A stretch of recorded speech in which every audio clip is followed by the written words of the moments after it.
വിശക്കാതെ ഭക്ഷണം കഴിക്കുന്ന സ്വഭാവമുള്ളവർ കുലൂ വശ്റബൂ വലാ തുസ്രിഫൂ. എങ്ങനെയാണ് തിന്നേണ്ടത്, എപ്പോഴാണ് തിന്നേണ്ടത്, എന്താണ് തിന്നേണ്ടത്? 4 പ്രധാന കാര്യങ്ങൾ അവിടെ വരുന്നു. തിന്നുക എന്ന് മാത്രം അർത്ഥം വെച്ച് പോകാൻ ഒക്കില്ല. എപ്പോഴാ ഭക്ഷണം കഴിക്കേണ്ടത്? ഭക്ഷണം കഴിക്കേണ്ടത് വിശക്കുമ്പോഴാണ്. എന്നാൽ ഏറ്റവും നല്ല സമയം ഏതാണ്? രാവിലെയാണ്. രാവിലത്തെ ഭക്ഷണം ഉപേക്ഷിക്കാൻ പാടില്ല. രാവിലെ കഴിക്കാൻ നല്ല ഭക്ഷണം ഏതാണ്? പഴങ്ങളാണ്.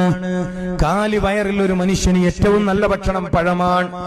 ഇൽമിന്റെ മേഖലയിൽ ജോലി ചെയ്യുന്നവർ തീരെ ഉപേക്ഷിക്കാൻ പാടില്ലാത്ത ഭക്ഷണം പഴങ്ങളാണ്.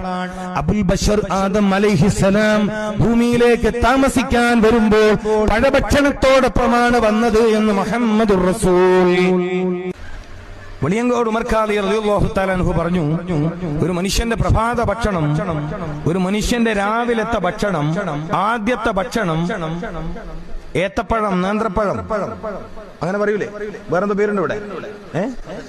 അല്ല, പേരുണ്ട്, പറഞ്ഞോളി. ഇല്ല, ഏത്തപ്പഴം, നീളമുള്ള പഴം. റോബസ്റ്റ് അല്ല ഉദ്ദേശിച്ചത്, നേന്ത്രപ്പഴം.